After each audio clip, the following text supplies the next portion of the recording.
Tutankhamun's story begins in ancient Egypt, a land shaped by the seasonal changes to the Nile River.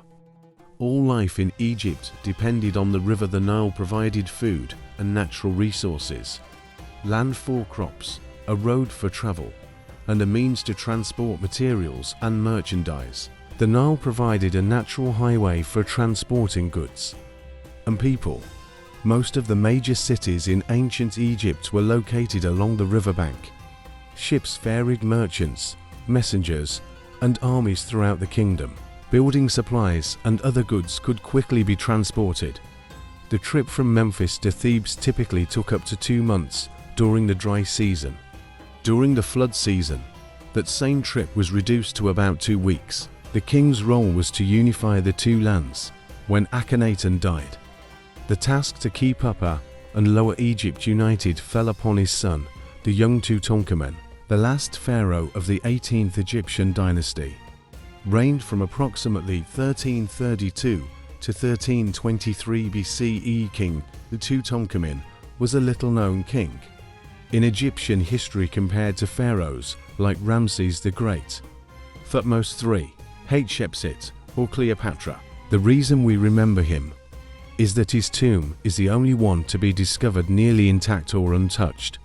Most tombs were looted and robbed in antiquity. Tutankhamun's tomb remained hidden for more than 3,000 years. This 1920 find made 100 years ago has provided us with a wealth of information about the boy king and the world he lived in. His story is known around the world, and we continue to learn from him. The life of Tutankhamun was privileged. His home was a spacious palace, while average Egyptians survived on bread. The prince also ate meat, vegetables, and fruit.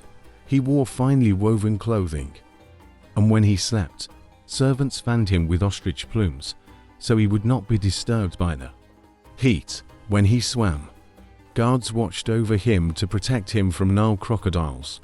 As the prince got older, he became skilled with a bow and arrow, and may have driven his own chariot. Tutankhamun's life was not easy, though.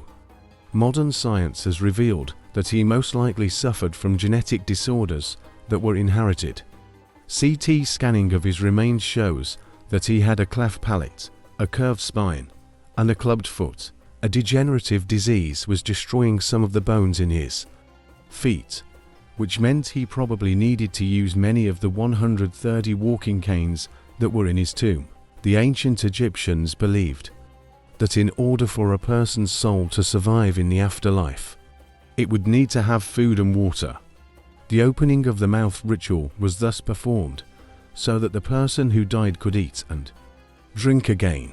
Many artifacts in the king's tomb illustrate his power as king and military leader. His crown bore the royal insignia, a vulture and a serpent.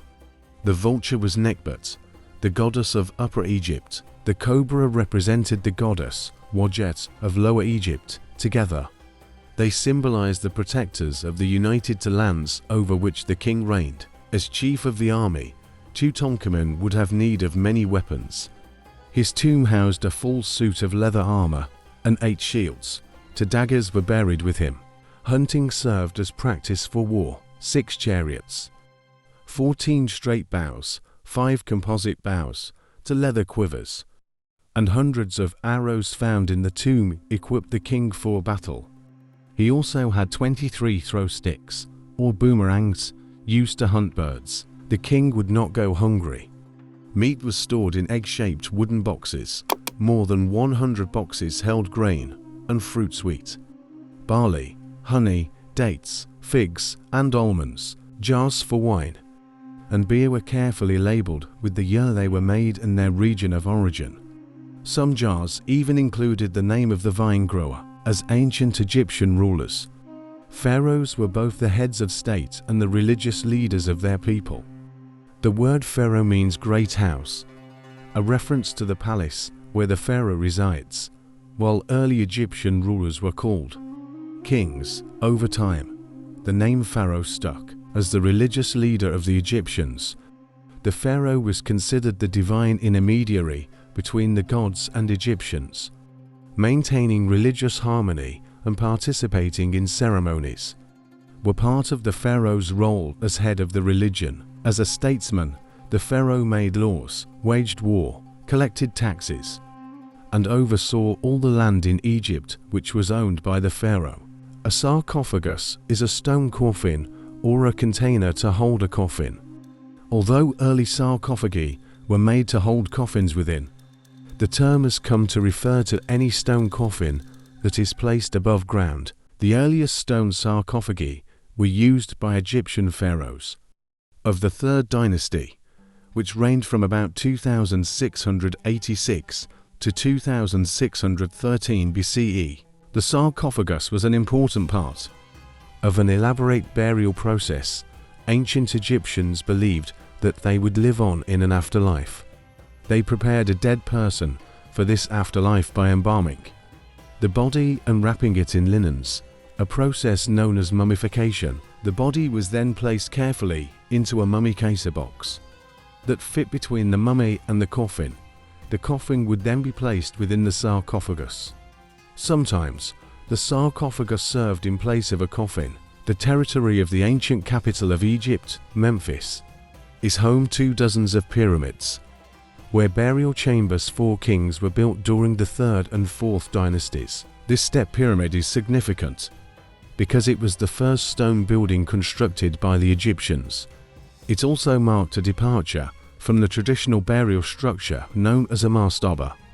A mastaba was a rectangular burial mound with sloping walls and a flat roof. Mastabas were usually built using mud bricks, but occasionally they were stone. The step pyramid was constructed of 6 mastabas stacked together. The largest formed a base, and the rest decreased in size, so that the smallest was at the top of the structure.